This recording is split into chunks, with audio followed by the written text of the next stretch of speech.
1 number প্ৰশ্ন Victoria memorial কোন ঠাইত অৱস্থিত অপশ্যন এ কলিকতাত অপশ্যন বি নতুন দিল্লীত অপশ্যন সি মুম্বাইত অপশ্যন ডি ভোপাল ইয়াৰ ভিতৰত শুদ্ধ উত্তৰটো হ'ব এ কলিকতাত 2 নম্বৰ প্ৰশ্ন হিমা দাসে কোনবিধ খেলত অংশগ্ৰহণ কৰে option A triple jump B long distance run C sprint short distance D hurdles এই চাৰিটা অপশ্যনৰ ভিতৰত শুদ্ধ উত্তৰটো হ'ব option C sprint short distance 3 নম্বৰ প্ৰশ্ন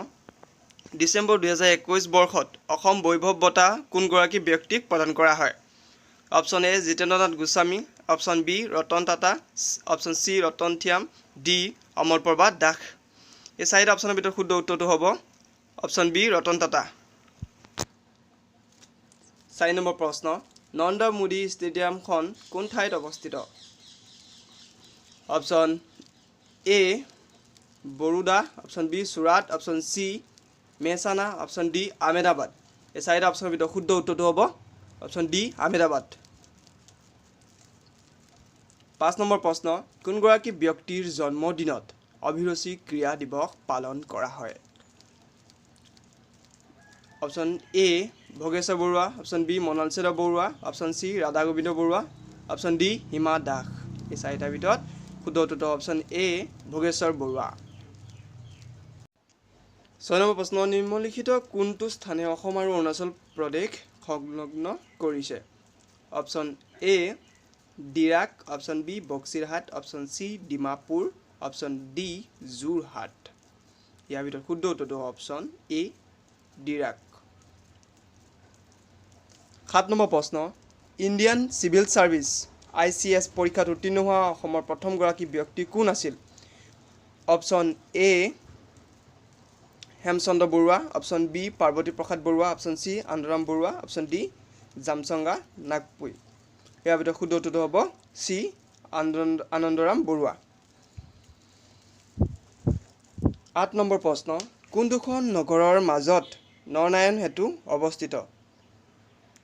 অপশ্যন এ তেজপুৰ আৰু কলিয়াবৰ অপশ্যন বি নগাঁও আৰু যোৰহাট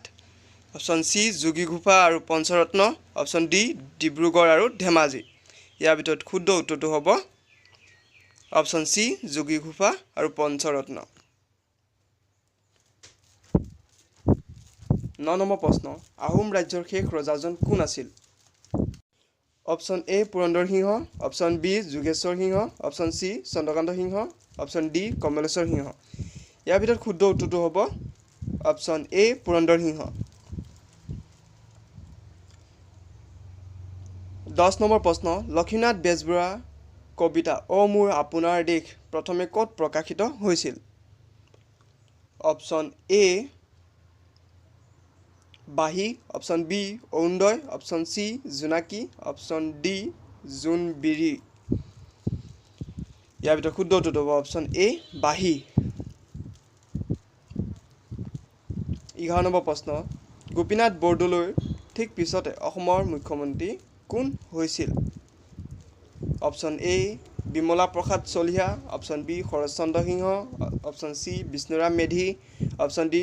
গোলাপ বৰবৰা ইয়াৰ ভিতৰত শুদ্ধ উত্তৰটো হ'ব অপশ্যন চি বিষ্ণুৰাম মেধি 12 নম্বৰ প্ৰশ্ন অসমৰ সৰ্বপ্ৰথম চিকিৎসা মহাবিদ্যালয়খন কোন ঠাইত স্থাপিত হৈছিল option A Jorhat option B Guwahati option C Silchar option D Dibrugarh ইয়াৰ ভিতৰত শুদ্ধ উত্তৰটো ডি ডিব্ৰুগড় 13 নম্বৰ প্ৰশ্ন ভাৰতৰ স্বাধীনতা সংগ্ৰামৰ কোনটো আন্দোলনত কনকলতা বৰুৱা শ্বহীদ হৈছিল অপশ্যন এ অসহযোগ আন্দোলন অপশ্যন বি ভাৰত ত্যাগ আন্দোলন অপশ্যন চি চিপাহী বিদ্ৰোহ অপশ্যন ডি আইন অমান্য আন্দোলন ইয়াৰ ভিতৰত শুদ্ধ উত্তৰটো অপশ্যন বি ভাৰত ত্যাগ আন্দোলন